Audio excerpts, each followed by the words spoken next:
Hello everyone, I am the Boring Historian, and I am here to help you today. I know you use this video to fall asleep, so before that, like the video and subscribe to the channel. Also, where are you from and what time are you watching? Now, get comfortable and relax. In the shadows of our modern technological society lies a vast repository of forgotten knowledge. Survival techniques that sustained humanity for centuries during the medieval period. These methods weren't merely tactics for staying alive. They represented a holistic approach to living in harmony with seasonal cycles, available resources, and community needs. While we might view the Middle Ages, roughly 500 to 1500 CE, through a lens clouded by notions of the Dark Ages, this era in fact represented the height of human ingenuity in the face of challenging conditions without modern conveniences. Today, as we face growing concerns about sustainability, climate change, and the fragility of global supply chains, these forgotten medieval survival techniques take on new relevance. Our ancestors developed sophisticated systems for food preservation without refrigeration, constructed shelters from locally available materials, maintained health without pharmaceutical interventions, and managed resources with remarkable efficiency, all skills largely forgotten in our age of convenience and instant gratification. This historical narrative aims to uncover these lost practices, examining how medieval people across Europe sustained themselves through harsh winters, periodic famines, and political instability. Beyond mere historical curiosity, understanding these techniques provides us with alternative models for resilience in uncertain times. The medieval peasant, knight, monk, or townswoman possessed practical knowledge that many modern humans have never needed to develop.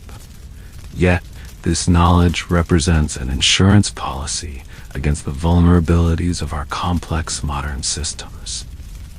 As we journey through the methods of food preservation, shelter construction, medicine, foraging, and more, we'll discover not just techniques, but a worldview.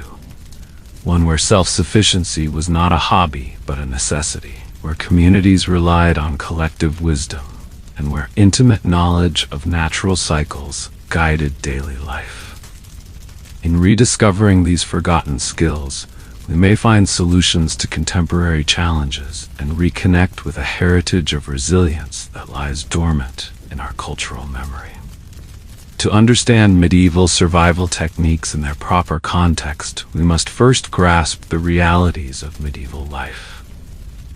The medieval period spanned approximately 1,000 years, from the fall of the Western Roman Empire around 476 CE to the beginning of the Renaissance in the late 15th century. During this extensive time frame, living conditions, technologies, and social structures evolved considerably, yet certain fundamental aspects of survival remained relatively constant. Medieval Europe was predominantly rural, with approximately 90% of the population living in small villages and hamlets, rather than towns or cities. The feudal system organized society into a hierarchy where land ownership determined power, and most common people, serfs, worked lands owned by nobles in exchange for protection and the right to farm small plots for themselves. This system created a society where most individuals were directly involved in food production and processing, unlike our specialized modern economy. Daily life revolved around agricultural cycles and religious observances. The church calendar, with its feast days and fasting periods, dictated not only spiritual practices, but also patterns of food consumption and preservation. Monasteries served as centers of learning and innovation, preserving ancient knowledge and developing new techniques for agriculture, brewing, and medicine. The medieval climate differed from today's conditions, with the early medieval period experiencing the medieval warm period, approximately 950 to 1250 CE, followed by the onset of the Little Ice Age around 1300. These climatic shifts influenced agriculture, housing needs, and survival strategies. The warming period allowed for expanded cultivation in northern regions, while the subsequent cooling required adaptations in food storage, housing insulation, and fuel management. Medieval people faced numerous challenges to survival. Recurrent famines, particularly during the Great Famine of 1315 to 1317, devastating plagues, most notably the Black Death of 1347 to 1351, which killed roughly one-third of Europe's population, frequent local conflicts and larger-scale wars, and limited medical knowledge by modern standards. Yet, despite these hardships, medieval communities demonstrated remarkable resilience through sophisticated survival techniques passed down through generations.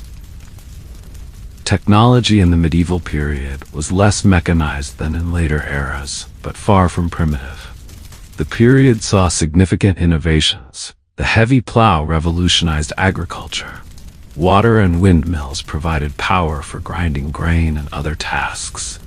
Advances in metallurgy improved tools, and architectural developments enabled the construction of cathedrals and castles.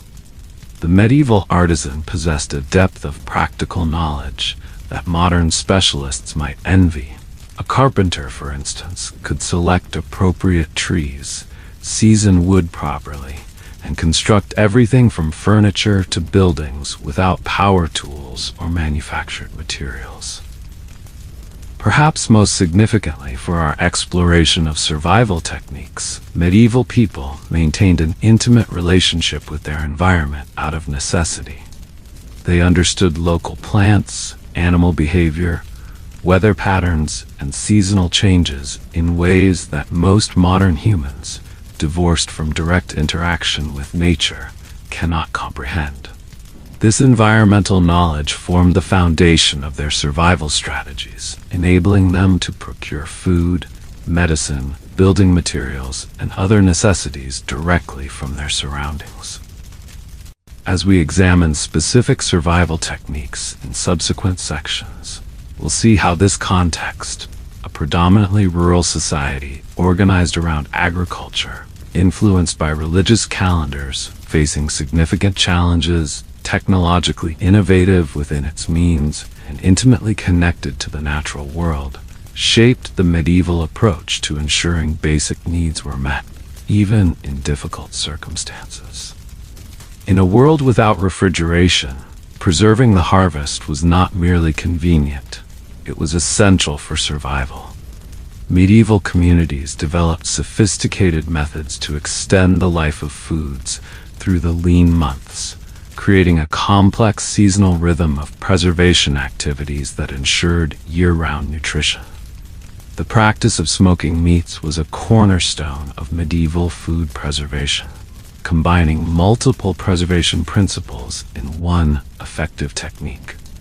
Smoking created an inhospitable environment for bacteria while imparting distinctive flavors that became culturally significant. Every substantial medieval household and many village communities maintained a smokehouse, a small, enclosed structure designed to control smoke exposure and temperature. These varied from simple wooden sheds to more substantial stone structures with specialized ventilation systems. The basic design included a fire pit or hearth where specific woods were burned to produce smoke, and hanging racks where meats were suspended. The process began with preparation of the meat, typically after autumn slaughtering when animals could no longer be efficiently fed through winter. Pigs were particularly valued for smoking, as virtually every part could be preserved. The meat was first rubbed with salt, sometimes mixed with herbs, spices, or sugar when available. This initial curing drew out moisture and began the preservation process. After curing for several days or weeks, depending on the size of the cuts, the meat was hung in the smokehouse. Different woods were selected for their specific flavors. Oak provided a strong traditional flavor, Applewood created a sweeter profile. Juniper added a distinctive tang. The smoking process could last from several days for small cuts to weeks or even months for larger hams and sides of bacon. The effectiveness of smoking came from multiple preservation factors working in concert. The salt cure reduced water activity, inhibiting bacterial growth. Smoke particles contained antimicrobial compounds that settled on the meat's surface. The drying effect of both salt and smoke further reduced spoilage potential, and the formation of a protective outer layer, the pellicle, helped seal the meat against further contamination. Medieval smoke preservation wasn't limited to meats. Fish, particularly abundant during seasonal runs, were smoked to create long-lasting provisions. Herring was especially important in Northern Europe, with specialized smoking techniques developing in coastal communities. Archaeological evidence from medieval fish processing facilities shows the industrial scale of this practice in some regions, highlighting its economic and nutritional importance. The social significance of smoking went beyond mere preservation.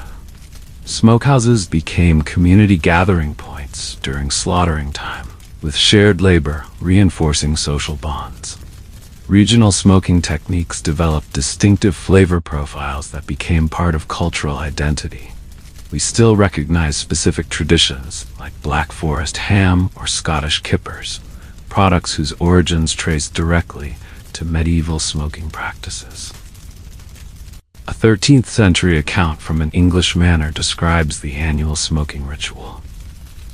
After Martinmas, November 11, when the first frosts have come and the swine are slaughtered, the women gather to prepare the meats while men tend the fires. For a fortnight, smoke rises from every corner of the village, and all know that the winter stores are being secured. The Lord's smokehouse is largest, but even the humblest cottage sends up its small plume, for without smoked meat, who could survive until spring? This seasonal rhythm of slaughter and smoking created food security through the winter months. A properly smoked ham could last for a year or more, providing protein even when fresh meat was unavailable. The fat rendered during the process was itself preserved in sealed crocks, providing cooking medium and flavor for the bland winter diet of grains and root vegetables. The techniques developed in medieval smokehouses remain remarkably similar to traditional smoking methods used today, testament to their effectiveness. While modern food preservation has largely replaced the necessity of smoking, the flavors developed through these ancient techniques continue to be valued for their complexity and connection to culinary heritage. Fermentation represented one of the most sophisticated food preservation methods of the medieval period, transforming perishable foods into stable, long-lasting provisions, while often enhancing their nutritional value. Unlike smoking or drying, which primarily preserved existing nutrients, fermentation created new nutritional properties through microbial action. Medieval fermentation encompassed a wide range of products. Dairy fermentation was particularly important, converting highly perishable milk into cheese and other preserved forms. The process began with curdling milk using rennet, an enzyme from calves' stomachs, or acid, often from soured milk or whey. The curds were then separated from whey, shaped, salted, and aged. The salt provided preservation while the aging process, a controlled fermentation, developed complex flavors and textures. Cheese production in medieval monasteries reached remarkable levels of sophistication. The Cistercian monks, in particular, developed techniques that led to many of today's European cheese varieties. Records from the Abbey of Citeaux in the 12th century describe carefully controlled aging caves with specific humidity levels, regular turning and washing of cheese wheels, and meticulous attention to seasonal milk variations. Beyond cheese, other dairy fermentations included buttermilk, clabber, naturally soured milk, and various forms of preserved butter. In Norse and Celtic traditions, butter was often fermented in bogs, creating a product known as bog butter that could last for years. Archaeological finds of bog butter in Ireland and Scotland, some dating back to medieval times, demonstrate the effectiveness of this unusual preservation method. Vegetable fermentation provided crucial vitamin sources during winter months. Sauerkraut, fermented cabbage, was a dietary staple throughout Northern and Eastern Europe. The process was simple but effective. Shredded cabbage was packed with salt in wooden barrels, where naturally occurring lactic acid bacteria created an acidic environment that preserved the vegetables while enhancing their vitamin C content. This nutritional boost helped prevent scurvy during winter months, when fresh produce was unavailable. A 14th century German text provides detailed instructions. When the cabbage is harvested at the first frost, it must be cut fine as straw and layered with salt in clean barrels. Each layer is pressed firmly to drive out air until the liquid rises above the cabbage. The barrel is covered with a weighted cloth and stored in a cool place, where it will sour properly and remain good until the new cabbage comes again. Similar fermentation techniques were applied to turnips, carrots, beans, and mixed vegetables, creating the precursors to modern pickles and relishes. These preserved vegetables provided not only sustenance but necessary variety in the winter diet when fresh produce was scarce. Bread, a staple of the medieval diet, relied on fermentation for both production and preservation. Sourdough fermentation, using naturally occurring yeasts and bacteria rather than commercial yeast, was the standard approach. Bakers maintained starter cultures, portions of dough retained from previous baking to inoculate new batches. These starters contained complex microbial communities that varied by region, creating distinctive local bread styles. The sourdough process had multiple benefits. The fermentation made grain nutrients more bioavailable. The acidification extended shelf life by inhibiting mold growth. And the process partially broke down glutens and phytates that can impair digestion. Medieval bread, particularly dark rye sourdough, common in Northern Europe, could remain edible for weeks, far longer than modern non-sourdough breads. Perhaps the most economically significant fermentation product was alcohol, which served both as preservation method and valuable trade commodity. Beer brewing converted barley's starch into more stable and calorie-dense form, while creating an antibacterial drink safer than many water sources. Wine production preserved grape harvests, transforming seasonal abundance into a product that improved with age rather than spoiling. Monastic breweries and vineyards became centers of innovation in fermentation technology. The Benedictine monks, following their rule of self-sufficiency, developed sophisticated brewing techniques that influenced European beer styles for centuries. Monastery account books show the scale of this production. The Abbey of St. Gall in Switzerland produced over 300,000 liters of beer annually in the 9th century, highlighting both the nutritional and economic importance of fermentation. Fermentation technologies spread through trade networks and monastic connections, creating a complex patchwork of regional fermentation traditions across medieval Europe.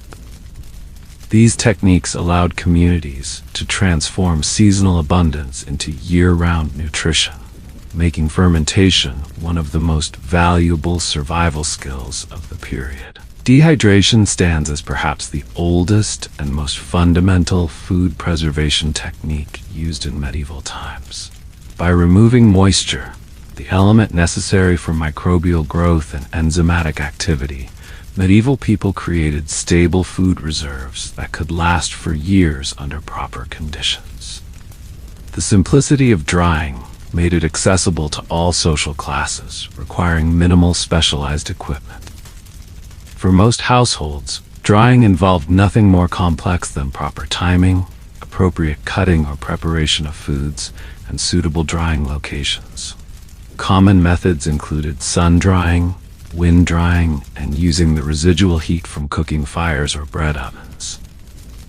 Fruits were among the most commonly dried foods. Apple rings, pear slices, plums creating prunes, cherries and berries were cut and spread on woven reed mats, wooden racks, or clean straw in sunny locations. In Mediterranean regions, figs and grapes, producing raisins, were major dried commodities that sustained communities through winter and became valuable trade goods. A 12th century household manual from southern France describes the timing precisely. The fruit must be gathered when fully ripe but still firm. Begin the drying after the morning dew has evaporated but before the strongest midday sun, which would cook rather than dry the delicate fruits. Continue until the sun weakens, then bring the trays inside for the night to prevent dew from reintroducing moisture. When the fruits yield to pressure but do not release juice, they are properly dried and may be stored in clean cloth bags hung in a dry place. Vegetables were similarly preserved through drying. Peas and beans were left to dry on the plant before harvesting and storage. Onions and garlic were braided into strings and hung in well-ventilated areas. Mushrooms, an important protein source gathered from forests, were strung on threads and hung near hearths or in attic spaces where gentle warmth accelerated drying. In coastal and riverine communities, fish drying represented a critical preservation technique. Cod, in particular, became a major economic commodity when preserved as stockfish. Split, headless cod dried on wooden racks in the cold northern air without salt. Archaeological evidence from medieval Norse settlements in Iceland and Norway shows extensive drying rack structures, demonstrating the scale of this industry. The resulting product could last for years and became so important to medieval trade that dried cod actually served as currency in some regions. The most sophisticated drying operations occurred in specialized facilities like the fruit houses, documented in 15th century Germany and Austria. These structures featured slatted shelves, controlled ventilation, and sometimes gentle heat sources that allowed precise control of the drying environment. Such facilities could process hundreds of pounds of fruit during harvest season, creating winter stores for large households or monasteries. For many communities, the residual heat from bread ovens provided an ideal drying environment. After bread baking was complete and the fiercest heat had dissipated, the still warm ovens received trays of sliced fruits, vegetables, or herbs. This opportunistic use of already generated heat represented the energy efficiency typical of medieval resource management. Herbs and medicinal plants received particular attention in drying techniques, as improper drying could reduce their efficacy. Monasteries, which often served as medical centers, developed careful protocols for herb drying. The infirmary garden at the monastery of St. Gall included a dedicated herb drying room where different plants were hung at precise heights corresponding to their optimal drying conditions. The Benedictine abbess Hildegard von Bingen, writing in the 12th century, provided specific instructions. Gathering of herbs should occur in the morning after dew has dried, but before the sun draws out their virtues. Flowers are hung stem upward, while roots are hung with their leaves downward, so that the strength flows into the parts that will be used. No herb should be dried in direct sunlight, which diminishes its powers.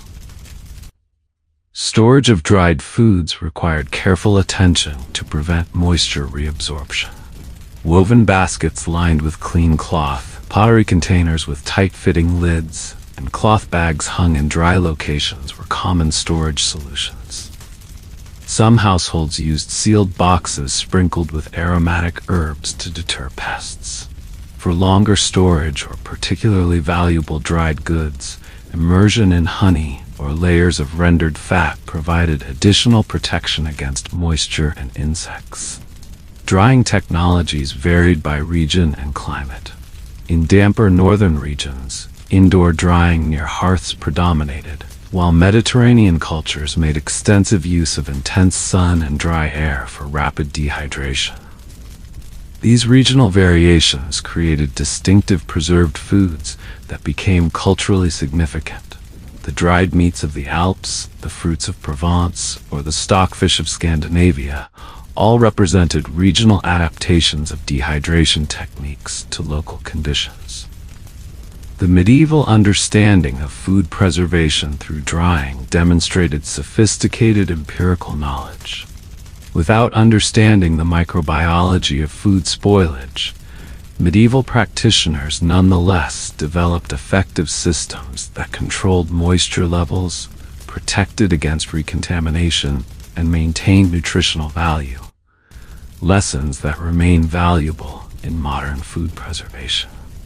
Salt preservation stood as the cornerstone of medieval food security, so valuable that salt itself became a strategic resource, trade commodity, and even currency in some regions. The ability of salt to inhibit bacterial growth by drawing out moisture made it indispensable for long-term food storage in an era without refrigeration. The acquisition of salt shaped medieval economies and politics. Coastal communities produced sea salt through evaporation in shallow ponds, a labor-intensive process that followed careful seasonal rhythms. Inland salt mines and brine springs became valuable resources over which wars were fought.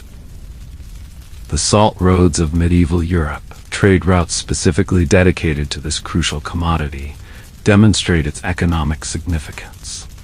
For meat preservation, salt curing typically took two forms: dry curing and brining. Dry curing involved rubbing cuts of meat with salt, sometimes mixed with sugar, saltpeter, potassium nitrate, and spices when available. The meat was then packed in more salt and stored in cool conditions. Over weeks, the salt drew moisture from the tissue, creating an environment inhospitable to bacterial growth. Brining, by contrast, immersed meat in a concentrated salt solution. A 14th century English household manual provides specific instructions. For each gallon of water, add salt until an egg will float. In this brine, place the meat pieces, ensuring they remain fully covered. Weigh them down with clean stones if necessary. The smallest cuts may be removed after a fortnight, while larger pieces require a full month or more to be properly preserved. Pork particularly lent itself to salt preservation, with specific cuts developing into culturally significant products. Bacon, made from cured pork belly or back, became a staple provision that provided both protein and cooking fat. Hams, made from the hind legs, underwent more complex curing processes, often combined with smoking. These preserved products helped bridge the hunger gap in late winter, when stored foods ran low, but new crops had not yet appeared. Fish preservation through salting took on industrial proportions in some regions. The Baltic and North Sea herring fisheries supported entire economic systems based on salt preservation.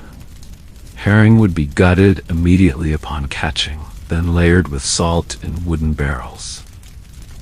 These barrels became standardized trade units, with quality control guilds ensuring proper preservation. The economic scale was enormous. Records from 15th century Holland indicate annual production exceeding 20,000 tons of salted herring. Salt preservation extended to vegetables as well.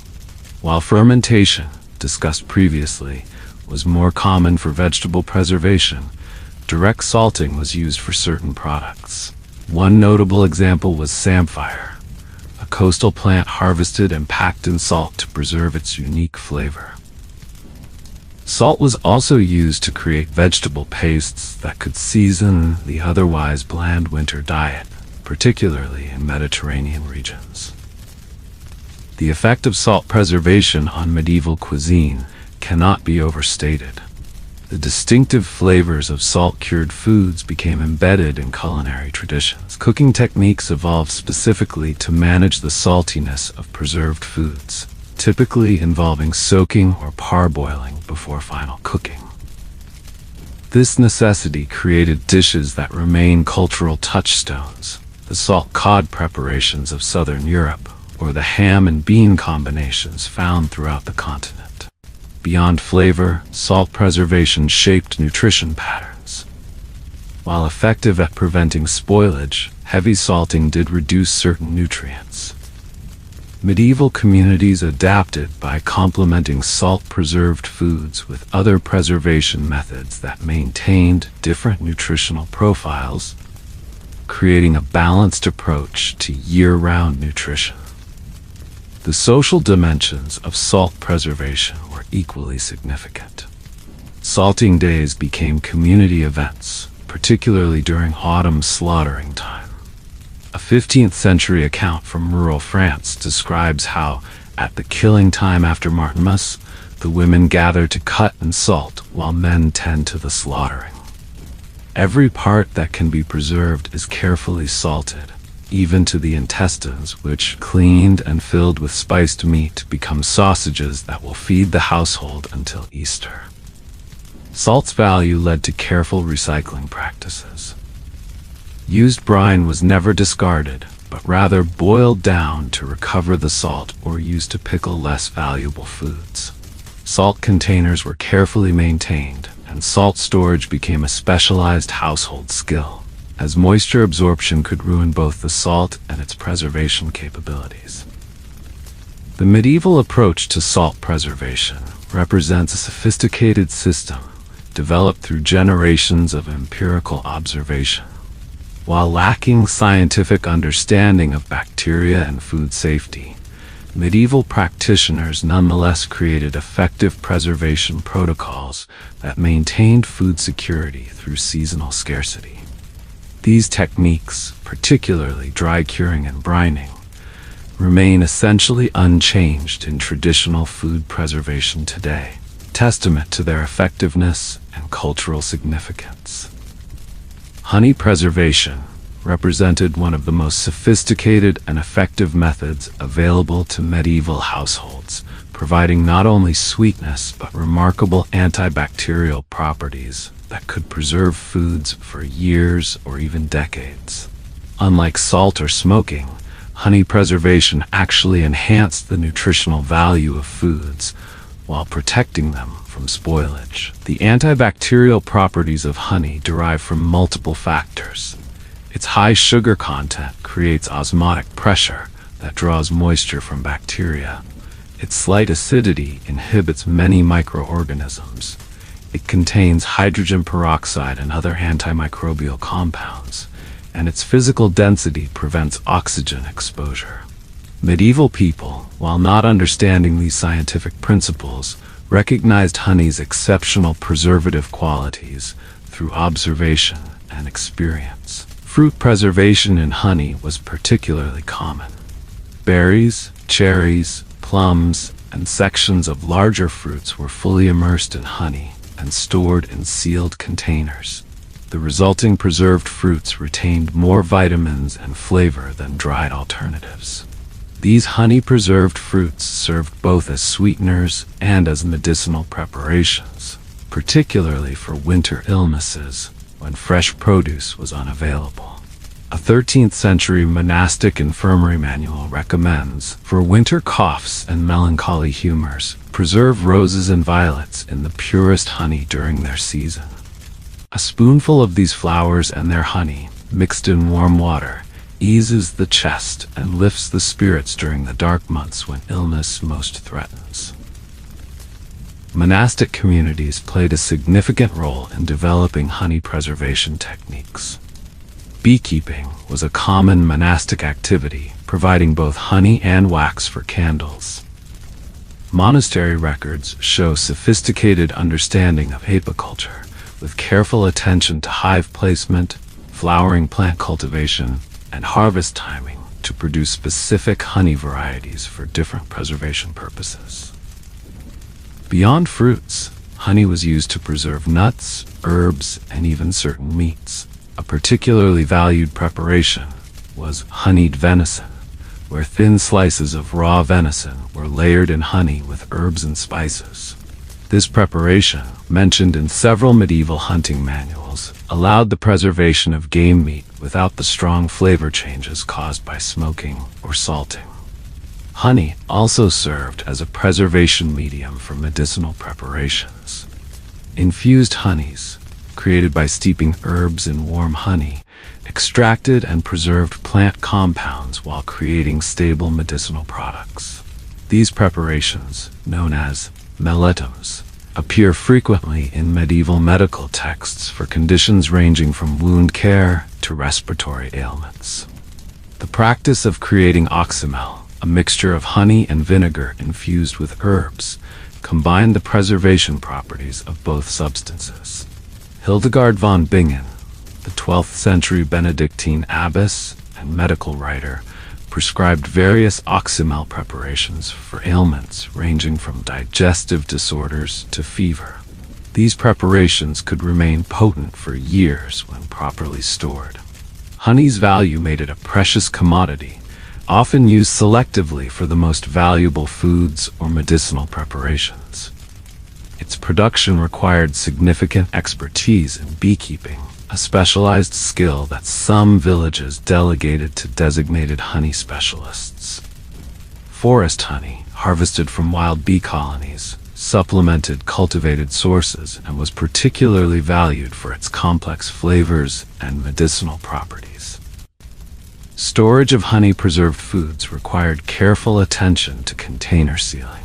Pottery vessels with wax-sealed lids, wooden containers lined with beeswax, and later in the medieval period, glass containers with tight-fitting stoppers were used to prevent air exposure.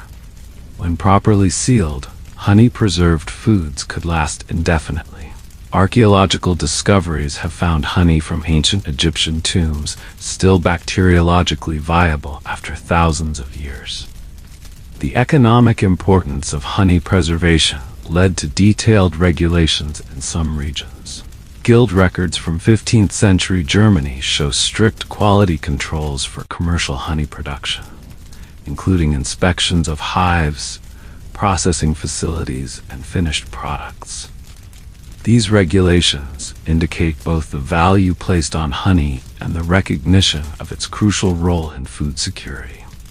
As with other preservation methods, honey preservation created distinctive culinary traditions that persist today. The spiced honey cakes of Germany, the honey-preserved fruits of the Mediterranean, and various mead preparations all have direct links to medieval honey preservation techniques. These foods represented not merely preserved nutrition, but cultural adaptations to seasonal abundance and scarcity cycles. The sophisticated understanding of honey's preservation properties demonstrated by medieval practitioners shows a nuanced approach to food security, developed through generations of careful observation. While modern preservatives have largely replaced honey's preservation role, its effectiveness remains unmatched for many applications, a testament to the wisdom embedded in these traditional techniques. Root cellaring, the practice of storing vegetables and fruits in underground or partially underground structures, represented one of the most energy-efficient and effective food preservation methods available to medieval communities. Unlike techniques that transformed foods through drying, smoking, or fermentation, root cellaring maintained produce in nearly fresh condition through careful management of temperature, humidity, and air circulation. The basic principle of root cellaring exploits the insulating properties of earth to maintain stable temperatures. Below a certain depth, typically 4 to 8 feet, depending on region, Ground temperature remains relatively constant year-round, hovering around 50 to 55 degrees, 10 to 13 degrees in most of Europe. This temperature range is cool enough to slow spoilage, but not so cold as to freeze and damage produce. Combined with high humidity and minimal light exposure, these conditions created ideal storage environments for many vegetables. Medieval root cellars took various forms depending on regional building traditions, available materials, and climate considerations. The simplest were pit cellars, holes dug into the ground, lined with straw, and covered with wooden lids and earth. These small-scale storage solutions were accessible even to peasant households with limited resources. More substantial households and manors constructed permanent cellars, often built into hillsides or beneath buildings. These featured stone or brick walls, drainage systems to manage moisture, ventilation shafts to regulate air quality, and carefully designed access points that minimized temperature fluctuations during entry. Some sophisticated examples included multiple chambers maintaining different temperature and humidity levels for various produce types. A 14th century English manorial account describes a dedicated root cellar. Below the north wall of the kitchen garden lies the winter storeroom, sunk 8 feet into the earth with walls of dressed stone. Its ceiling is vaulted with brick, the whole covered with 3 feet of soil planted with herbs. Within, shelves of oak line the walls, while the floor is packed earth, channeled to direct any moisture to a small drain. 2 narrow vents, which may be opened or stoppered as needed, allow fresh air to enter. The effectiveness of root cellaring varied by produce type.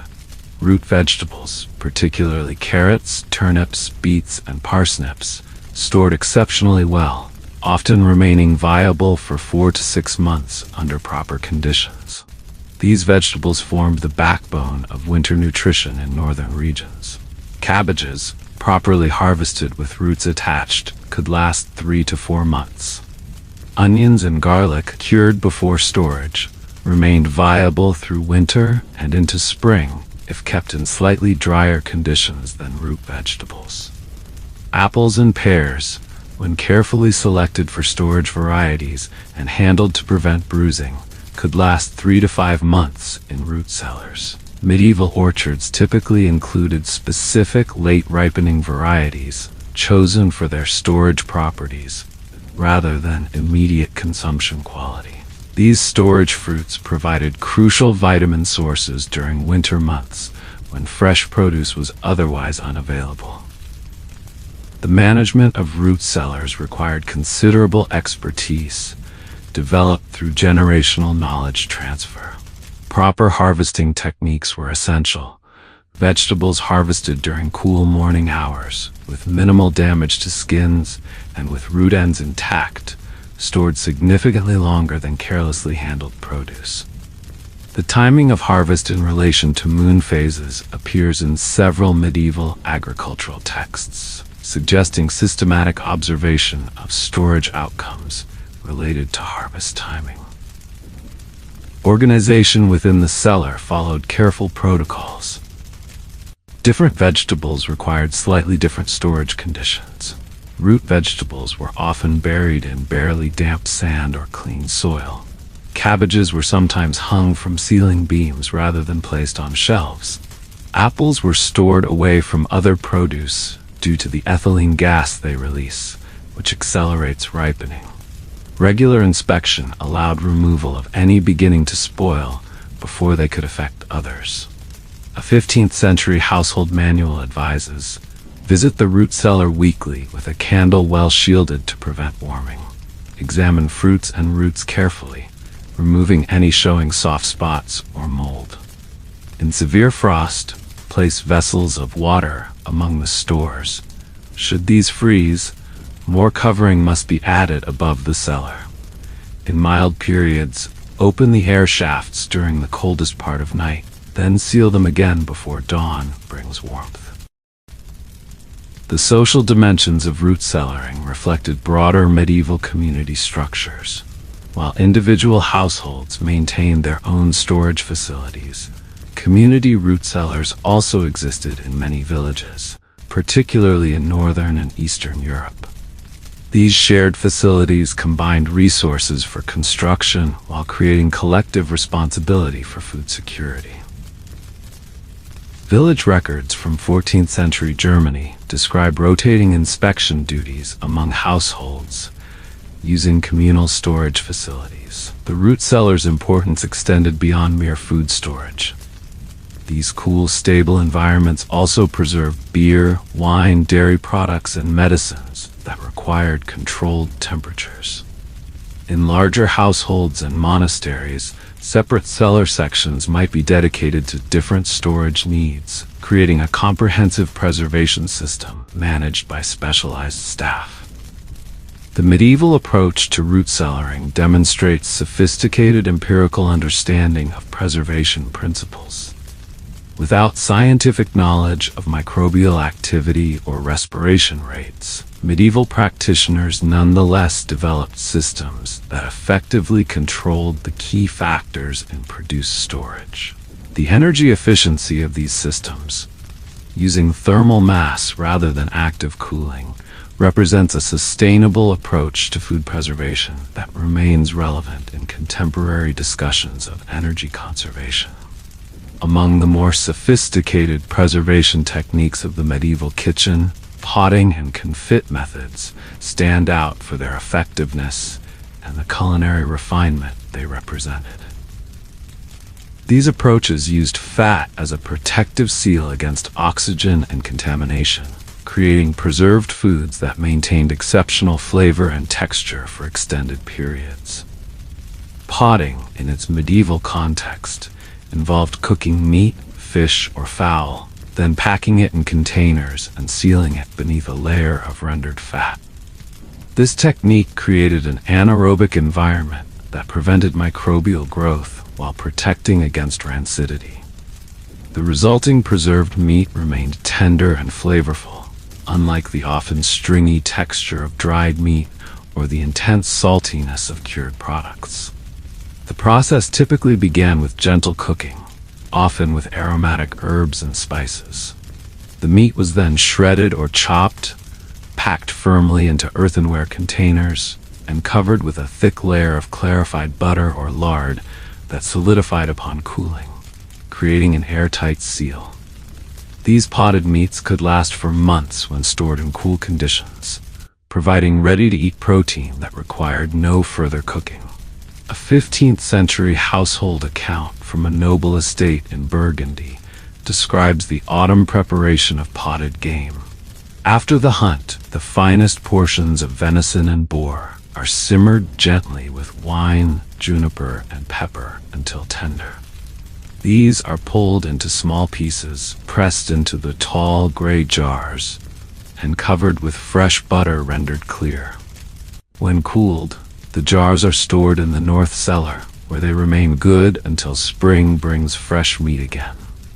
Confit, a specialized form of fat preservation, was particularly associated with goose and duck in southwestern France. The process involved salting pieces of meat for brief preservation, then cooking them slowly in their own fat until tender. The cooked pieces were stored completely submerged in the same fat, which solidified to form a protective seal. The effectiveness of confit preservation was remarkable. Properly prepared confit could remain edible for up to a year. The technique created not merely a preservation method, but a culinary transformation, as the slow cooking in fat produced exceptionally tender texture and developed complex flavors. This dual purpose, preservation and culinary enhancement, made confit particularly valued in sophisticated medieval kitchens. Monastic records from the 14th century in the Aquitaine region provide detailed instructions. When the geese are fattest after the grain harvest, they are killed and divided. The legs and thighs are rubbed with salt, garlic, and herbs for 2 days. Then they are gently cooked in fat rendered from the same birds until a straw passes easily through the flesh. Packed in earthen pots and covered completely with the cooking fat, they will provide nourishment through Lent and beyond. Fish potting developed as a specialized preservation approach in coastal regions. Oily fish like mackerel and herring were cooked, boned, and packed in spiced butter. These potted fish preparations became important trade items, allowing inland communities to access preserved sea protein. Guild regulations in several medieval port cities specified standards for commercial fish potting, indicating its economic significance. The fat sealing principle extended to fruit preservation as well. A technique called fruit cheese involved cooking fruit pulp with honey or sugar until very thick, then storing it in molds sealed with a layer of wax. These dense fruit preserves could last for years and provided concentrated flavor and nutrition during winter months. Storage vessels for potted and confit preparations required special attention. Glazed earthenware was preferred for its non-reactive surface and good insulating properties. The vessels featured specific design elements for preservation. Narrow necks to minimize air exposure during access, tight-fitting lids, sometimes with channels that could be filled with water to create a seal, and sizes appropriate for single-use portions to minimize repeated opening of storage containers. The specialized knowledge required for effective potting and confit preparation made these techniques more common in noble households, monasteries, and urban professional kitchens than among peasant communities. However, simplified versions using lard instead of clarified butter appeared in rural contexts, particularly for special occasions or travel provisions. These fat-preserved preparations played important roles in medieval travel logistics. Potted meats provided stable, ready-to-eat protein for journeys when cooking facilities might be unavailable. Military campaigns relied heavily on such preserved foods, and pilgrimage accounts mention carrying potted provisions for sections of journey through sparsely populated regions. The culinary legacy of these techniques remains evident in traditional European foods. Roulettes and confit in French cuisine, potted shrimp and meat pastes in British traditions, and various pâtés throughout the continent all descend directly from medieval potting and confit methods. These survivals demonstrate not merely the effectiveness of the preservation techniques, but their gastronomic value. These were methods that created not just stable food, but desirable culinary experiences. Medieval shelter construction represented a sophisticated response to environmental challenges, utilizing locally available materials and traditional knowledge to create structures that provided protection while minimizing resource consumption. These building techniques, developed through generations of trial and error, created distinctive regional architectural styles while addressing universal human needs for shelter. Perhaps the most widespread construction technique in medieval Europe, wattle and daub combined flexibility, insulation value, and minimal material requirements to create effective building walls using only local resources.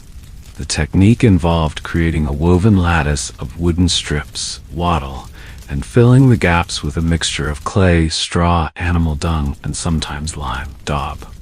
The process began with establishing a frame of vertical posts, typically oak or other hardwood, set into the ground or a stone foundation.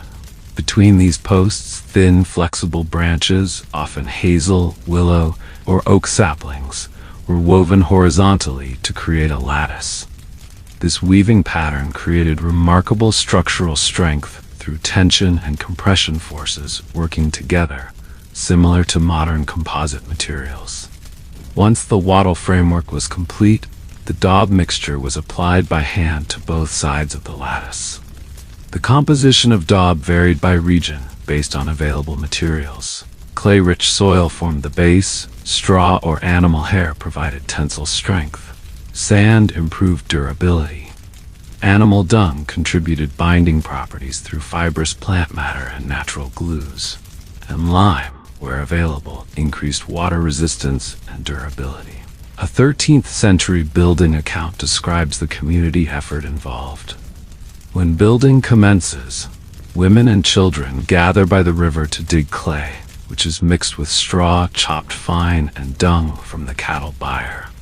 This mixture is trodden by feet until it reaches the proper consistency, neither too wet nor too dry. The men meanwhile cut hazel wands from the woodlot and weave them between the house posts. Then all join in applying the clay mixture, pressing it well into the wattle until no gaps remain. The effectiveness of wattle and daub derived from several properties. The clay component provided thermal mass, absorbing heat during the day and releasing it at night. The organic materials created millions of tiny air pockets that provided insulation. The lime, where used, made the surface water resistant while remaining vapor permeable, allowing the structure to breathe and preventing dampness. Regional variations developed based on climate challenges and available materials. In wetter northern regions, walls were often built on stone footings to prevent ground moisture from rotting the wood frame. In southern Europe, higher lime content created more water-resistant walls suitable for heavier rainfall. In Eastern European regions, the daub mixture sometimes included additional insulating materials like moss or wool scraps to improve winter heat retention. The impermanent nature of wattle and daub was both weakness and strength.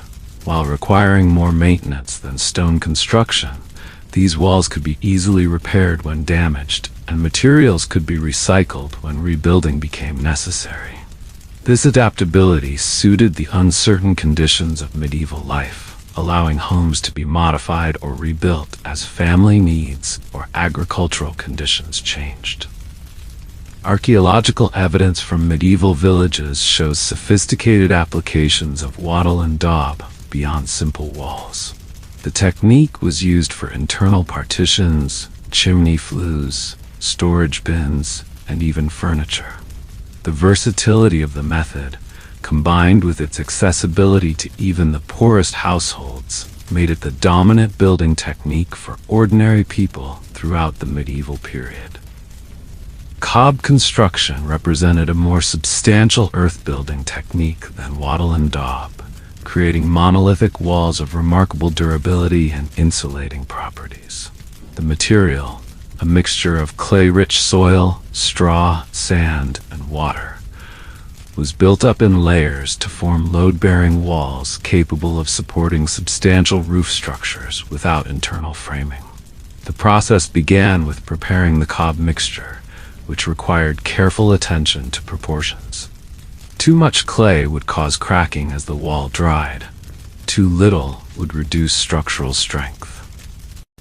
The ingredients were combined and mixed by trampling, often by humans, but sometimes by oxen on larger projects, until they reached a consistent, plastic texture that could be molded by hand. Wall construction proceeded in layers approximately 18 to 24 inches high. Each layer, or lift, was allowed to dry partially before the next was added, creating a stable base for continued building. The wall tapered slightly as it rose, with the base typically 24 to 36 inches thick, narrowing to 18 to 24 inches at the top.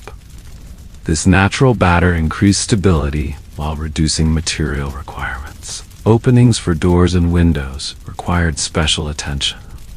Wooden frames were set in place as the wall rose around them, often with stone or timber lintels to distribute weight above the openings. These frames became integral to the structure as the cob dried around them, creating remarkably stable installations. A Devon building record from the 15th century provides insight into the community nature of cob construction. When John Miller raised his new house, the neighbors gathered at dawn.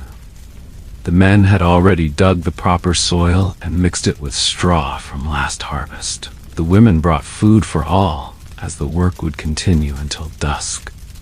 The oldest men, having built many such houses, directed the younger in laying the cob properly, showing how to shape it with fingers and palm, and how to blend each day's work with that of the previous day. By harvest time, the walls were complete and ready to receive the roof timbers. The thermal properties of cob made it particularly effective for medieval living conditions. The thick walls provided not just insulation, but significant thermal mass, moderating temperature swings between day and night. In winter, the mass absorbed heat from cooking fires and human activity, radiating it back slowly. In summer, the same process kept interiors cool despite hot days. Finished cob walls received various treatments depending on regional traditions and available materials. Lime wash, a mixture of slaked lime and water, provided weather protection while allowing the wall to breathe. In wealthier buildings, lime plaster might cover the entire surface. In simpler dwellings, the cob might be left natural or sealed with linseed oil, animal fat, or milk-based washes. The durability of well-built cob structures was remarkable. Medieval cob buildings have survived for centuries with proper maintenance, particularly when protected by adequate roof overhangs and raised foundations. Archaeological evidence shows that some medieval cob structures were inhabited continuously for 300 to 500 years, with periodic repairs and modifications rather than complete rebuilding. Regional variations developed in response to climate conditions and available materials. In areas with harsh winters, cob walls were often made thicker for greater insulation. In regions with limited timber, cob construction allowed substantial buildings to be created with minimal wood. These adaptations demonstrate the technique's flexibility in addressing specific environmental challenges. The knowledge embedded in cob construction represented sophisticated understanding of material properties developed through generations of empirical observation. Without scientific understanding of thermal dynamics or material strength calculations, medieval builders nonetheless created structures that effectively addressed human comfort needs, while withstanding environmental stresses for centuries. Thatching, the use of dried plant materials to create water-resistant roof coverings, represented one of the most widespread and effective roofing technologies of medieval Europe. This sophisticated technique transformed readily available agricultural byproducts into durable shelter elements that provided excellent insulation while efficiently shedding water. The materials used for thatching varied by region based on local agriculture and wild plant communities. Water reed, Phragmites australis, produced the most durable thatching material, creating roofs that could last 50 to 60 years with proper maintenance. Wheat straw was widely used in grain-growing regions, though with a shorter lifespan of 15 to 30 years. Other materials included rye straw, sedge, heather, broom, and various grasses, each with specific handling requirements and performance characteristics. Preparation of thatching materials required careful attention to harvesting and processing. Reed was typically harvested in winter when plants were dormant and stems were dry and strong. Straw for thatching needed to be harvested with special techniques that preserved the full stem length, flail threshing rather than mechanical separation. The material was then sorted, bundled, and sometimes soaked or weathered to improve durability. The thatching process itself represented a specialized craft requiring substantial expertise. The thatcher built the roof covering in layers, starting from the eaves and working upward. Each bundle of material was secured to the roof structure with split hazel or willow withes, flexible branches, tied to the supporting laths, horizontal roof battens. The bundles overlapped like shingles, with each layer covering the attachments of the layer below. A 14th century building account from England describes the specialized nature of the craft. The thatcher Thomas was engaged for 12 days to cover the new barn. He brought his own tools, needle, mallet, shearing hook, and legget. 2 laborers served him, one to hand up bundles and one to twist the withies. They used 36 bundles of reed from the marsh and 8 bundles of sedge for the ridge. When complete, the roof was cut to an even thickness of 9 inches, sufficient to turn any rain or snow. The effectiveness of thatched roofs derived from several properties. The hollow nature of reeds and straw created millions of tiny air pockets, providing excellent insulation against both heat and cold. The dense layering and natural water-resistant qualities of the plants effectively shed rainwater.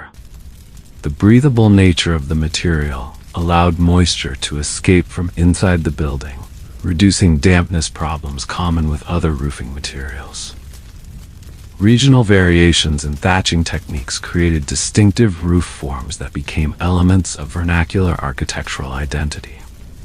The steep pitches of northern European thatched roofs efficiently shed snow and heavy rainfall. Mediterranean regions developed shallower pitches suitable for their drier climate. These regional adaptations optimized the technique for specific environmental challenges. The ridge, the apex of the roof where the slopes meet, received special attention in thatching. Various techniques developed to reinforce this vulnerable area. Sods laid over the final course, specialized ridge bundles, decorative patterns created with contrasting materials, or in later periods, ceramic ridge tiles. These ridge treatments combined practical water protection with cultural expressions that often included regional or family-specific patterns. Fire resistance presented the primary challenge for thatched roofs. Medieval communities developed various approaches to reduce fire risk, separating buildings to prevent fire spread, treating thatch with clay slurry or lime wash to reduce flammability, and establishing strict regulations about chimney construction and maintenance. Despite these precautions, fire remained a significant concern, leading to thatching prohibitions in densely populated urban areas by the late medieval period. Maintenance of thatched roofs involved regular attention rather than complete replacement. The thatcher would inspect roofs annually, replacing damaged sections and addressing areas where compression or decay had reduced effectiveness. This incremental maintenance approach meant that many roofs were never entirely replaced, but instead renewed in sections over decades, creating a sustainable building system. The ecological integration of thatching demonstrated medieval resource efficiency. The technique utilized byproducts of food production, straw, or materials harvested from wetlands, otherwise unsuitable for agriculture, reeds. The process required no processed materials, minimal tools, and created no waste.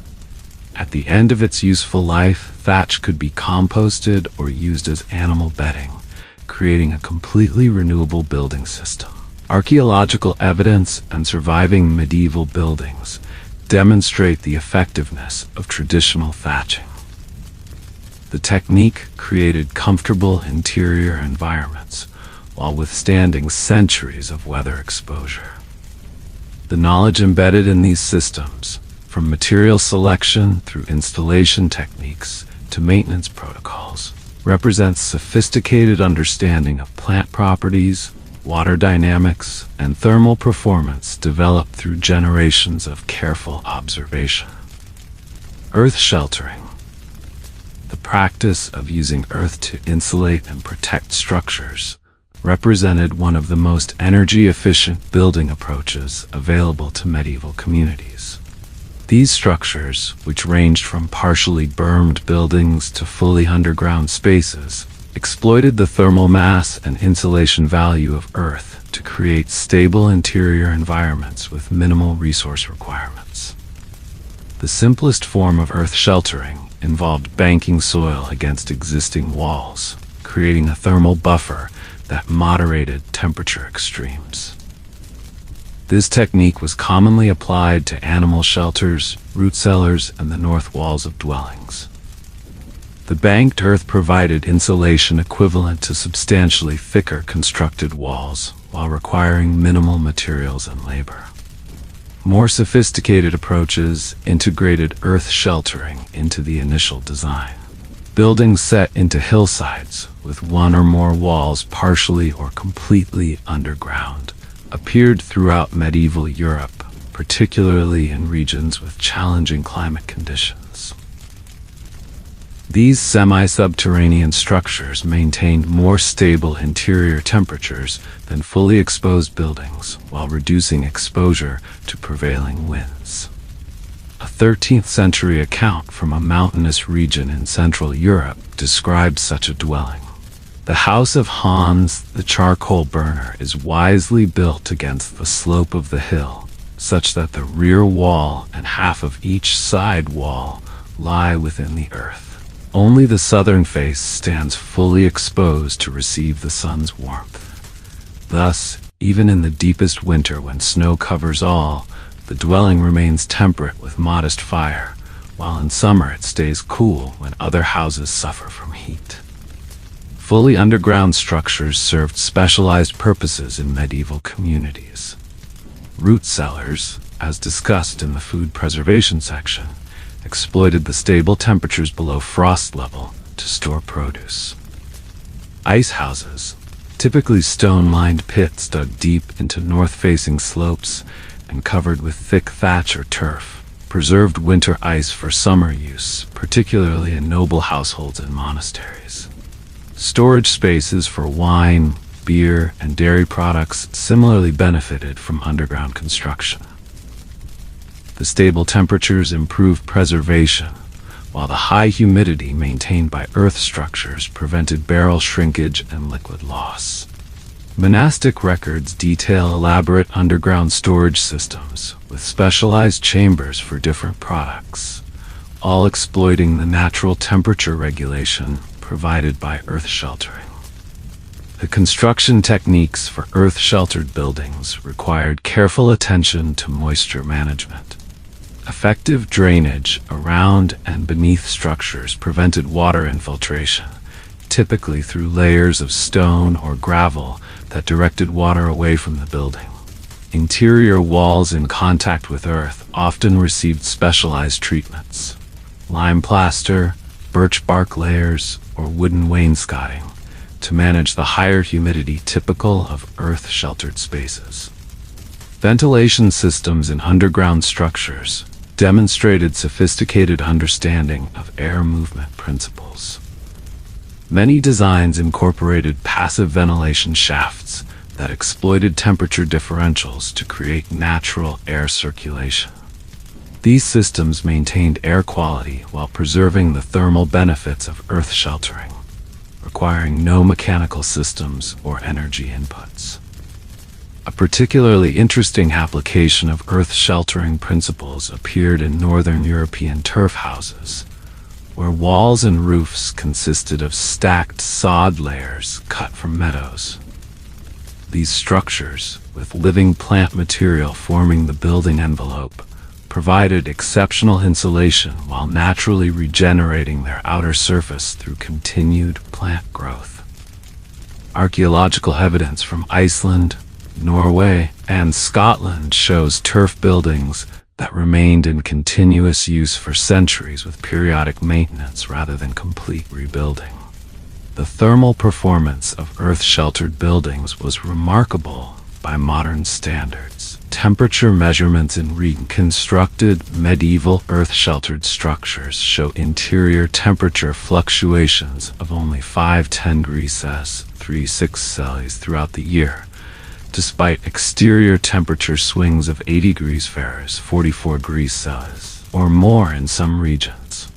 This stability was achieved without mechanical heating or cooling systems, using only passive solar gain and minimal wood fuel for cooking fires that incidentally provided space heating.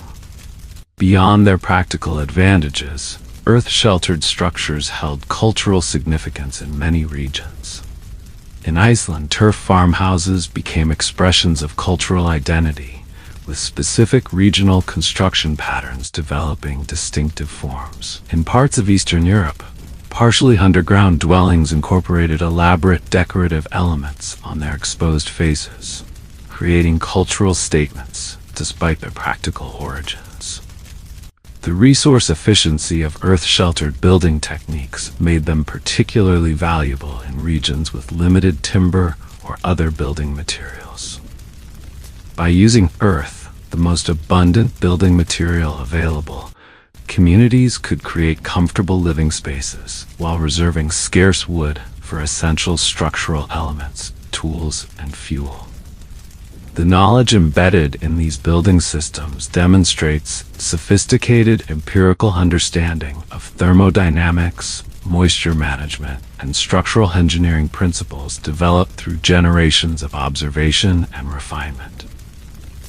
While modern building codes and changing cultural preferences have largely displaced these techniques, their performance characteristics, particularly regarding energy efficiency, offer valuable insights for contemporary sustainable design. Timber framing represented the pinnacle of medieval structural engineering, creating buildings of remarkable durability, adaptability, and aesthetic value from renewable forest resources. This sophisticated woodworking system used precisely fitted joints, secured with wooden pegs, to create structural frameworks that could support substantial loads while using relatively small quantities of valuable timber. The basic principle of timber framing involved creating a skeleton of heavy wooden members, posts, beams, rafters, and braces that carried all structural loads to the foundation.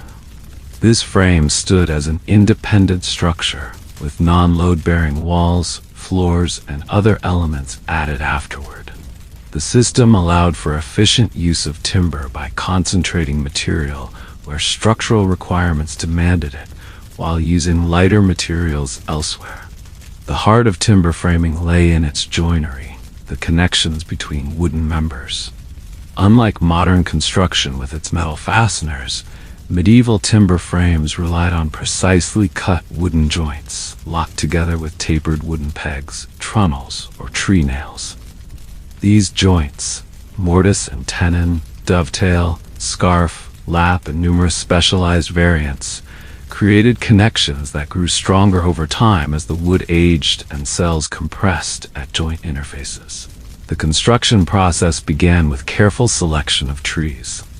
Different species served different functions. Oak provided primary structural members due to its strength and durability. Elm worked well for underwater foundations due to its rot resistance. Ash made excellent floor joists due to its springiness under load. Trees were felled in winter when sap content was lowest, then seasoned for 1 to 3 years to prevent warping after assembly. Conversion of logs to timbers required specialized knowledge. The medieval carpenter understood how to read grain direction, anticipate seasonal movement, and identify potential weaknesses in the wood. Cutting followed these natural characteristics rather than forcing the material into predetermined dimensions. This approach created frames that worked with, rather than against, the natural properties of wood. Frame design reflected sophisticated structural understanding, developed through generations of empirical observation. Triangulation principles created rigid assemblies from flexible connections. Load paths were carefully planned to direct weight efficiently to the ground. Complex three-dimensional joinery at beam intersections distributed forces across multiple members. These engineering solutions emerged through practical experience rather than mathematical calculation, yet achieved remarkable structural efficiency. A 15th century building contract from southern England specifies, "The frame shall be of good oak, seasoned not less than 2 summers. The corner posts shall be 8 inches square, hewn true without wane. Principal rafters shall be cut from straight stock, with grain running lengthwise. Each joint shall be fitted tight and true, with tenons passing fully through their mortises and secured with oak pins driven through holes bored after assembly. The whole frame shall be raised together after all pieces are cut, not piecemeal. Assembly of timber frames typically occurred on the ground, with each wall section or bent, transverse frame constructed horizontally. After all joints were cut and test-fitted, the community gathered for a raising, a collective effort to lift each section into place. These events combined practical construction with social bonding, often concluding with celebrations once the frame stood complete.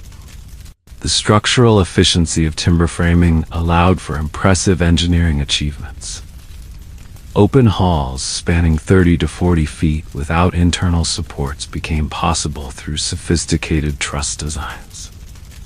Cantilevered upper floors extended living space without increasing building footprints.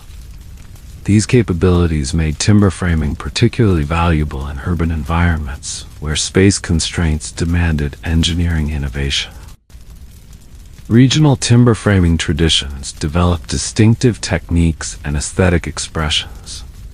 The elaborately carved frame houses of southern Germany, the jetted urban buildings of England, the timber-staved churches of Scandinavia, all represented cultural adaptations of the basic framing principles to specific environmental conditions, available materials, and cultural preferences. The durability of properly constructed timber frames has proven remarkable. Hundreds of medieval timber-framed buildings remain standing and inhabited throughout Europe, some approaching 800 years of continuous use. This longevity resulted from several factors: the inherent strength of the joinery system, the use of naturally durable heartwood for exposed elements, and the breathable nature of traditional wall infill materials, which prevented moisture accumulation and decay. Adaptation represented another strength of timber framing. The system allowed for relatively easy modification as needs changed. Walls could be moved, openings created, and additions constructed without compromising the primary structure. This adaptability helped timber-framed buildings remain useful through centuries of changing requirements, contributing to their survival while more rigid structures were demolished and replaced. The knowledge embedded in traditional timber framing represented a sophisticated understanding of material properties, structural principles, and construction logistics, developed through generations of careful observation and refinement. While modern construction methods have largely displaced traditional framing, its principles continue to influence contemporary timber engineering, and traditional techniques are experiencing renewed interest for their sustainability and aesthetic qualities. Medieval builders developed sophisticated approaches to thermal insulation using locally available natural materials. Without modern manufactured insulation products, they created effective solutions that moderated interior temperatures while managing moisture, critical concerns in structures heated by open fires with limited fuel resources. Straw provided the most common insulation material, valued for its availability, low cost, and excellent thermal properties. The hollow shafts of straw stalks created millions of tiny air pockets that trapped heat, while the cellulose structure managed moisture absorption and release. Loose straw was packed into wall cavities, laid between ceiling joists, or used as thick mattresses on sleeping platforms to insulate against cold rising from earthen floors. In timber-framed buildings, the spaces between structural members, panels, were often filled with woven straw mixed with clay, a technique similar to wattle and daub but with higher straw content for better insulation. These panels could be prepared during summer months and installed as needed, allowing for efficient use of good weather for construction activities. A 14th century German building account describes the process. After harvest, when the rye straw is gathered, women twist it into small bundles the thickness of an arm. These are dipped in clay slip, prepared from the pit behind the church, then woven between hazel rods fixed to the house frame. This keeps the winter winds at bay and holds warmth from the hearth within the chamber. Moss gathered from forests served as another important insulation material, particularly in northern regions. Different moss species offered varying insulation properties, with sphagnum moss especially valued for both its thermal resistance and natural antimicrobial qualities that discouraged rot. Dried moss was used to chink gaps between logs in northern wooden buildings, stuff wall cavities, and even create rudimentary weather stripping around doors and windows. Archaeological evidence from medieval Scandinavian buildings shows sophisticated layering of moss between logs, sometimes mixed with animal hair or wool scraps to create composite insulation materials with improved performance. These techniques maintained interior comfort in regions where winter temperatures regularly reached -20 degrees Fahrenheit, -29 degrees Celsius or lower. Animal materials provided specialized insulation solutions where available. Wool, particularly lower-grade wool unsuitable for textiles, was used to insulate small areas requiring high thermal performance, such as around window frames or near sleeping areas. In coastal regions, seabird feathers collected during seasonal molting or hunting provided exceptionally effective insulation for bedding and wall cavities. A 13th century Icelandic account mentions that the walls of the sleeping chamber are stuffed with feathers of eider and puffin between the inner and outer coverings, so that even in the harshest storms, those within remain warm with but a small fire. Dried seaweed found use as insulation in coastal communities, particularly in roof spaces. Its natural salt content provided some fire resistance and pest deterrence, while its structure offered good thermal performance even when compressed. Archaeological excavations of medieval coastal dwellings in Scotland and Ireland have revealed substantial seaweed deposits in wall and roof cavities, indicating widespread use of this readily available material. Plant-based materials extended beyond straw and moss. Dried rushes, reeds, heather, and bracken all served as insulation in different regions based on local availability. These materials were typically harvested during specific seasonal windows, properly dried to prevent mold, and sometimes treated with smoke or salt water to improve pest resistance and longevity. Snow itself became a seasonal insulation strategy in northern regions. Buildings were deliberately designed to accumulate snow against walls and on roofs, creating an additional thermal barrier during the coldest months. This approach recognized snow's excellent insulation properties. A thick snow layer can provide insulation equivalent to several inches of modern fiberglass insulation.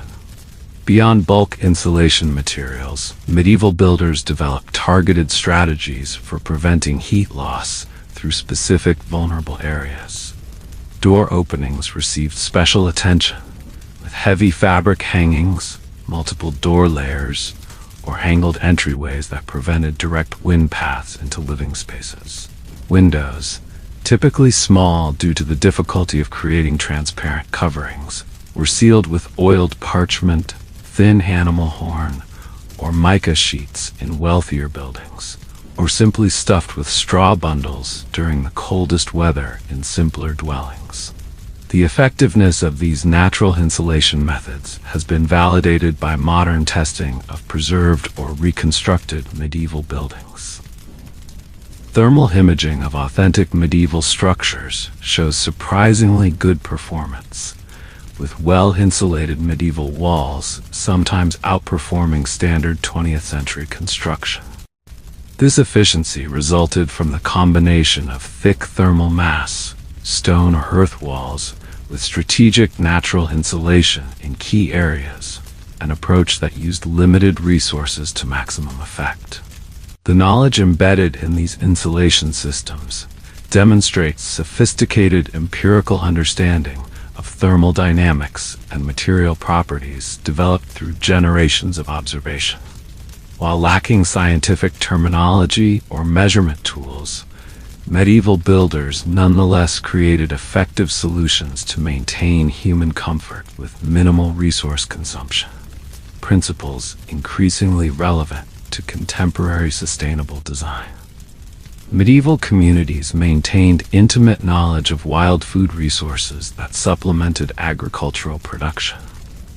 This foraging knowledge, largely lost in modern society, provided crucial nutritional insurance during crop failures, seasonal gaps in food availability, and periods of political instability that disrupted normal food systems. Medieval foraging followed sophisticated seasonal patterns that maximized nutritional benefits while ensuring sustainable harvests. Unlike modern occasional foraging, medieval gathering was systematic, with specific plants targeted during precise windows of availability and peak nutrition. The foraging year began in early spring with the gathering of young shoots and greens that provided vital vitamins after winter's limited diet. Plants like stinging nettle, dandelion, chickweed, and wild garlic were harvested when just emerging, offering concentrated nutrition and medicinal benefits. These early greens, rich in vitamins A and C, helped address nutritional deficiencies that developed during winter months. A 13th century household manual advises, when the snow recedes but before trees leaf, gather the first nettles using gloved hands. These purify the blood after winter's salt meets and bring strength to those weakened by cold months.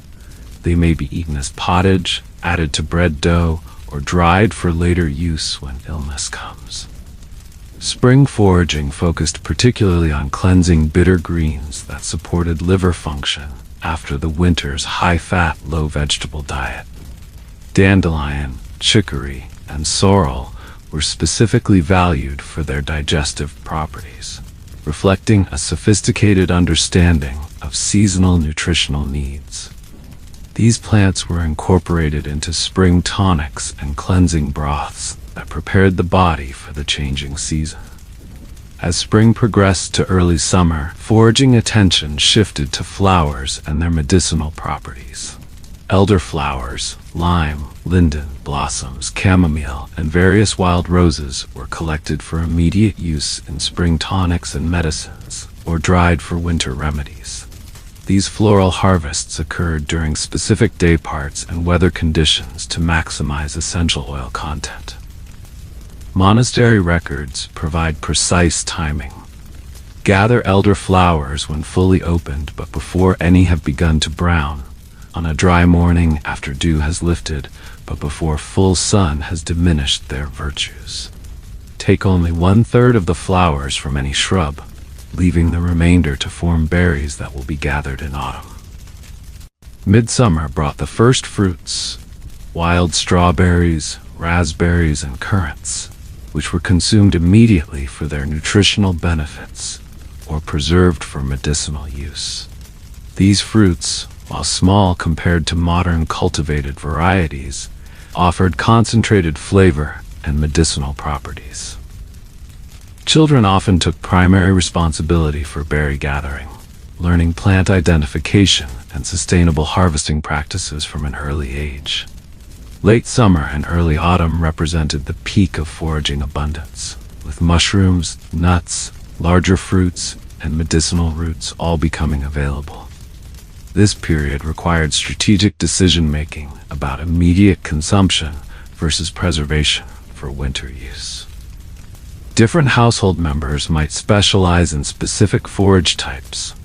Older individuals often took responsibility for mushroom gathering due to the extensive knowledge required for safe identification. A 15th century account describes the community nature of autumn nut gathering. When hazelnuts begin to brown, the village crier announces the gathering day. All able persons proceed to the woodland with sacks and poles.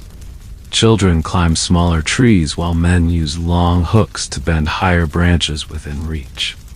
Women and elders collect from the ground and sort the nuts. Each household receives portion according to their members, with a share set aside for the poor and for parish storage against future hardship. Winter, contrary to modern assumptions, offered its own foraging opportunities. Rose hips high in vitamin C were collected after frost sweetened them. Conifer needles provided vitamin C when steeped as tea. Certain shelf fungi remained available on trees year-round. The inner bark of specific trees, particularly pine and birch, could be processed into emergency flour during extreme shortages, a practice documented during medieval famines. The timing of harvest for each plant was guided by sophisticated traditional knowledge that recognized optimal moments for nutrition, flavor, and storage potential. Many plants were gathered during specific moon phases or day parts, believed to influence their properties. While modern science might question some of these timing details, the basic approach ensured harvesting at peak quality and nutritional value. Sustainable harvesting practices were embedded in medieval foraging traditions. Rhizomatous plants like ramps, wild leeks, were harvested by taking only some plants from each patch and replanting a portion of each bulb. Berry bushes were pruned during harvest to encourage future production. Mushroom gathering involved cutting stems rather than pulling to protect the underground mycelium. These practices maintained wild food resources as renewable rather than extractive. Foraging territories were often managed through customary rites and social agreements. Certain woodlands, meadows, or wetlands had recognized gathering rights for specific communities or households. These rights, some formally documented in manorial records, others maintained through oral tradition, prevented overexploitation while ensuring equitable access. Violations of these gathering rights could bring formal penalties or social sanctions within the community. The knowledge required for effective foraging was maintained through intergenerational teaching, typically along gender-specific lines. Grandmothers taught granddaughters plant identification, processing techniques, and medicinal applications. This knowledge transfer included not just identification, but ecological understanding. Where plants grew, what conditions they preferred, which plants typically grew together, and how to encourage their spread through conscious tending of wild areas. Monastic communities played important roles in documenting and systematizing foraging knowledge. Monastery gardens often included sections of deliberately maintained wild plants, ensuring access to important medicinal species.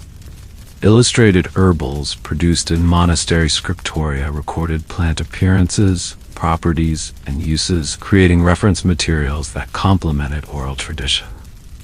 The sophisticated seasonal gathering practices of medieval communities demonstrated deep ecological knowledge developed through generations of careful observation.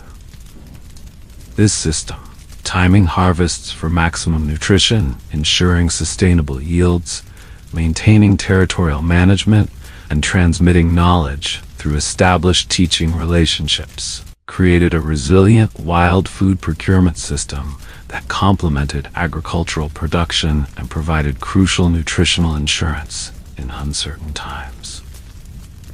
The identification of edible wild plants represented one of the most sophisticated knowledge systems of medieval communities. This complex body of information, combining visual recognition, habitat understanding, seasonal awareness, and processing knowledge, enabled safe utilization of wild food resources without the reference guides or scientific testing available to modern foragers. Medieval plant identification relied on multisensory evaluation rather than single identification features. Visual characteristics, leaf shape, growth pattern, flower structure formed the foundation, but were supplemented by smell, texture, taste, often in minute quantities, growth location, associated plants, and seasonal context.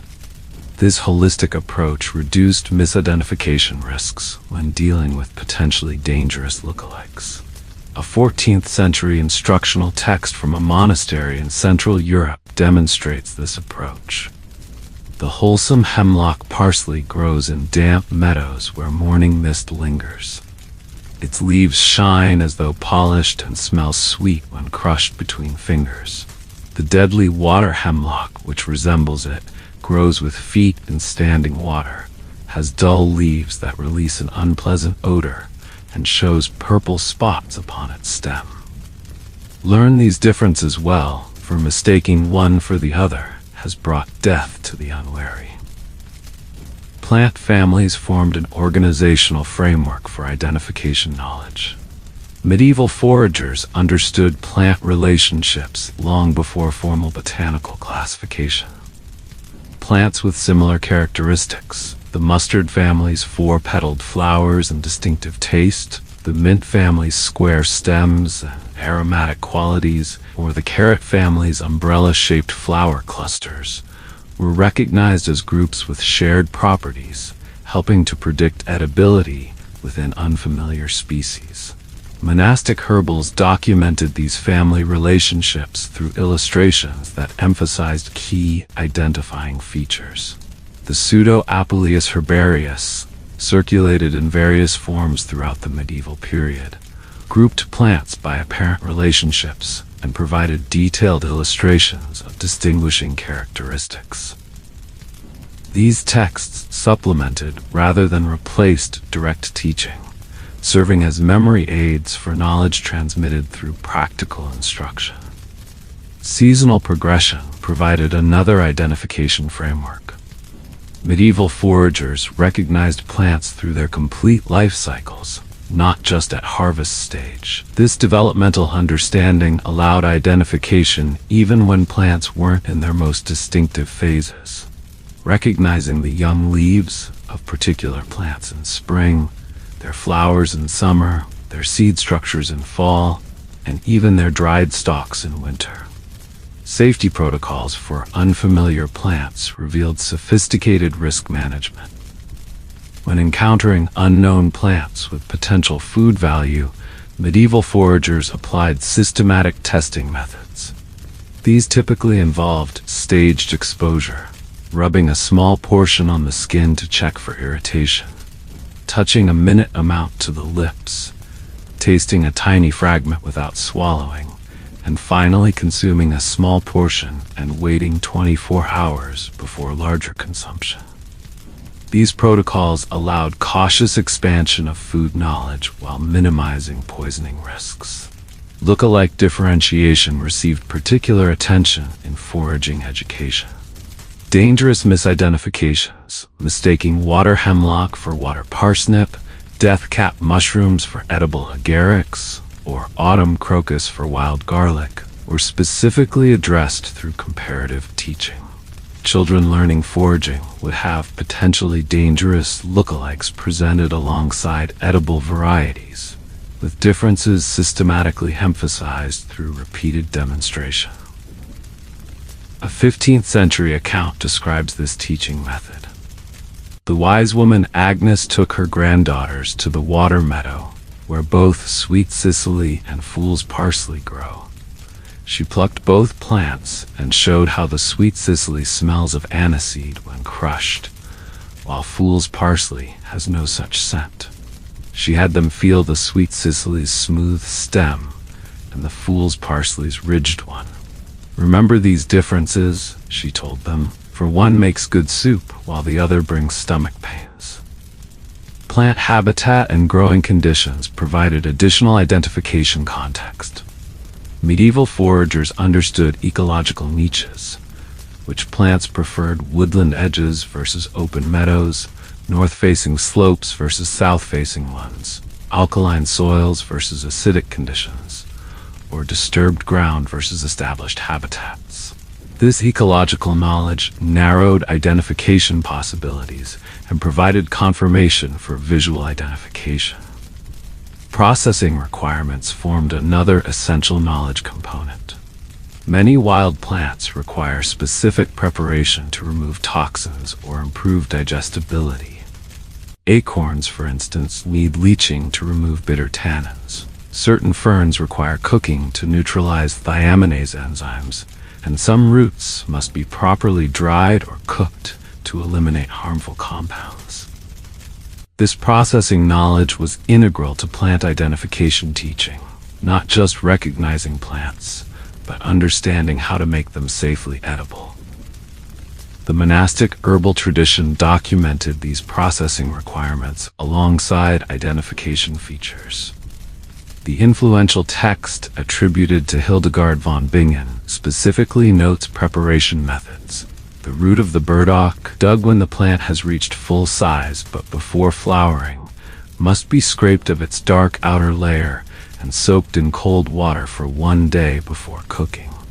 Without this treatment, it causes distress to the stomach despite its medicinal virtues. Knowledge transmission followed established patterns that ensured accuracy. Initial learning occurred through direct demonstration by experienced foragers, typically beginning in early childhood. Learners progressed from easily identified distinctive plants to those requiring more nuanced recognition.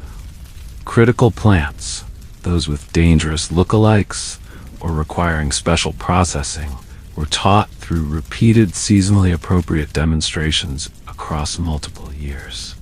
Regional variation in plant knowledge reflected both ecological differences and cultural preferences. Communities developed specialized identification expertise for plants particularly valuable in their local context. Coastal communities might emphasize seaweeds and salt marsh plants. Mountain villages focused on alpine species, while forest-adjacent settlements maintained detailed knowledge of woodland resources. These regional specializations created distinct wild food traditions that became elements of cultural identity. The medieval approach to plant identification integrated practical risk management, ecological understanding, and intergenerational knowledge transmission into a sophisticated system that allowed safe utilization of wild food resources. While lacking modern scientific terminology or reference materials, this system successfully navigated the complexities of plant identification through holistic observation and structured learning processes.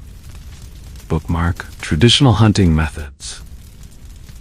Medieval hunting combined sophisticated ecological knowledge with specialized techniques to harvest wild animal proteins efficiently using minimal resources. Unlike modern recreational hunting, medieval hunting primarily served subsistence needs and followed practices designed to maximize success rates while minimizing resource expenditure. Small game hunting, targeting rabbits, hares, squirrels, and various birds, provided the most accessible form of wild protein for common people. These animals could be captured using simple tools and basic techniques, making them available even to those without specialized weapons or extensive training. The medieval peasant typically focused on these smaller species, which could be taken without infringing on noble hunting privileges that often restricted deer and boar hunting. Snaring represented the most widespread small game hunting technique. Medieval snares used locally available materials, twisted horsehair, plant fibers, or thin, flexible branches to create self-activating traps placed on animal pathways. The sophisticated placement of these snares demonstrated detailed knowledge of animal behavior, with trappers identifying precisely where animals would pass and how high different species typically carried their heads. A 14th century poaching account inadvertently documents this knowledge. John Miller was found guilty of setting horsehair snares along the hedgerow where hares pass from the Lord's wheat to the meadow for evening feeding. He had concealed 12 snares at precise heights for the hares' necks, each hidden among grass tufts, yet placed exactly where the creatures must pass. Though claiming they were meant for conies, rabbits on his own land, the careful placement proved his intent toward the Lord's hares. Pit traps provided another common hunting method, requiring minimal materials. These ranged from simple covered holes for smaller animals to elaborate constructed pits for larger game. The sophisticated elements lay in placement rather than construction. Understanding exactly where animals would travel, how to disguise the pit effectively, and how to ensure the animal would approach from the intended direction. Archaeological evidence from medieval villages shows standardized pit trap locations at the edges of cultivated fields, positioned to capture animals drawn to crops. These community-maintained traps provided shared hunting resources that maximized success through strategic placement based on collective observation of animal movement patterns. Bird hunting employed specialized techniques ranging from simple to complex. Net trapping, using large nets stretched across known flight paths, could capture significant numbers of migratory birds during seasonal movements.